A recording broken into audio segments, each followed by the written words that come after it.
Bridge circuits. The figures show bridge circuits which have a switch between points A and B.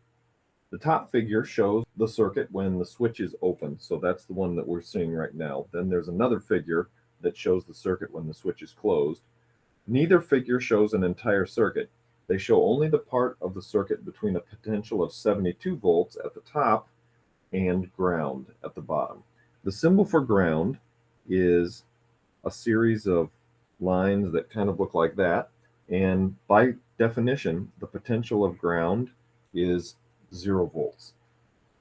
When the circuit is open, as we can see here now, the switch has an opening there. It's a left part and a right part that are in parallel with each other, and each side has two resistors in series. So the resistance of the left here is going to be 6 plus 12 ohms in series, which is 18 ohms. And on the right, we have 30 and 6 ohms in series, so that's going to be 36 ohms. The total resistance of this circuit then, if we were to tear all these out and just put one resistor there, would be 1 over 18 plus 1 over 36, and then take the inverse of that. And it hopefully wouldn't take you too long to figure out that that would be 12 ohms.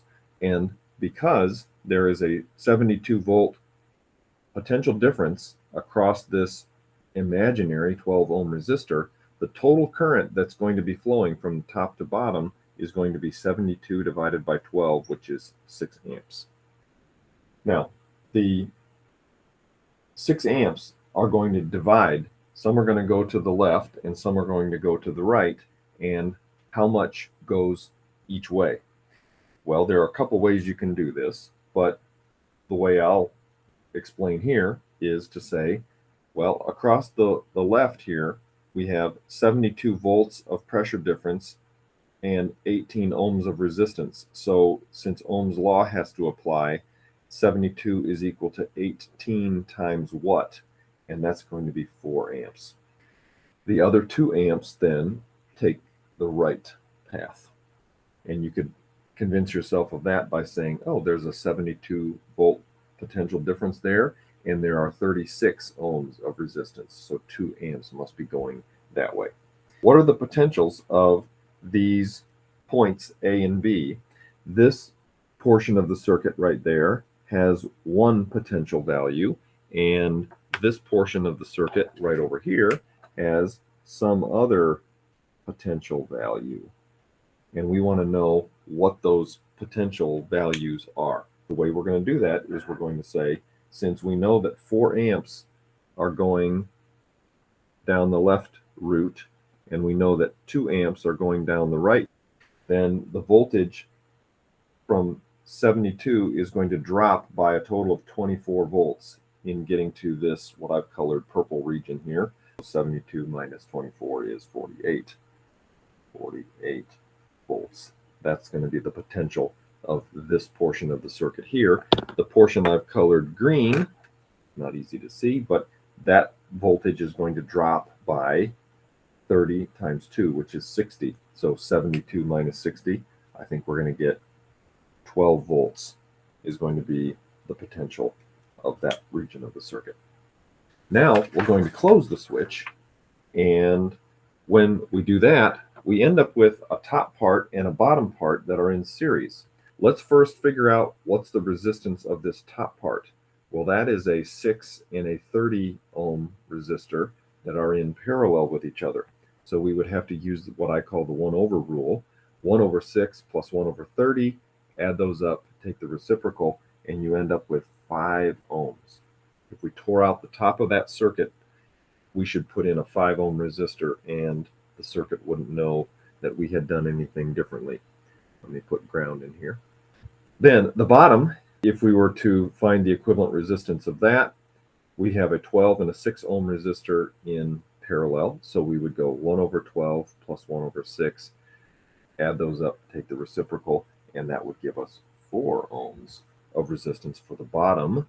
Then those two imaginary resistors are in series, top, bottom. So the total resistance of this circuit when the switch is closed is 9 ohms. 5 plus 4, which means that the total current that's flowing from the top to the bottom of this circuit is going to be 72 volts of pressure difference across 9 ohms of resistance, 8 amps that are flowing from the top to the bottom. Again, there's going to be some splitting that happens here, and then some current could be going across this switch area here, since those are connected, but we'll see what happens here.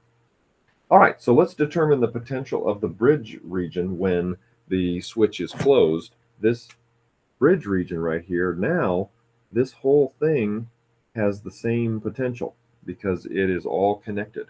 And so its potential could be found by saying, well, if we tore out this top portion of the circuit, that would be the equivalent of a 5 ohm resistor.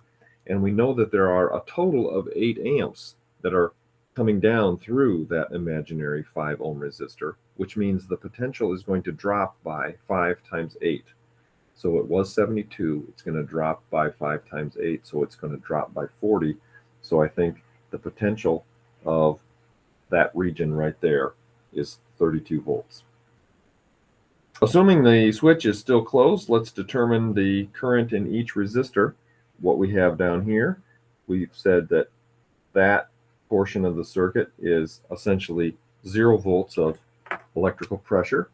This region of the circuit here, we just figured out, was 32 volts of pressure. That's the color of that wire, if you will. And this top portion is, as given, 72 volts of pressure. So what we're going to do is we're going to use Ohm's law for each of these parts. Across the 6 ohm resistor, the potential difference is 40. 40 divided by 6. 40 divided by 6 is 6 2/3, so 6.67 amps. All right, let's scoot over to the 30 ohm resistor. That potential difference is also going to be 40. 40 volts of potential difference is equal to I times 30.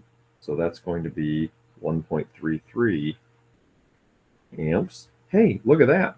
There's our 8 amps right there, going from the top portion of the circuit to the section that's labeled AB. Down on the bottom then, the potential difference across each of those, obviously 32 volts, because that's the potential of this region, and this region has 0. 32 divided by 12 is going to be 2 2/3, so 2.67 amps. And across here, it's going to be 32 divided by 6, which is going to be 5 1/3. And does that add up to 8? It does. Look at that. Okay. I think that's it.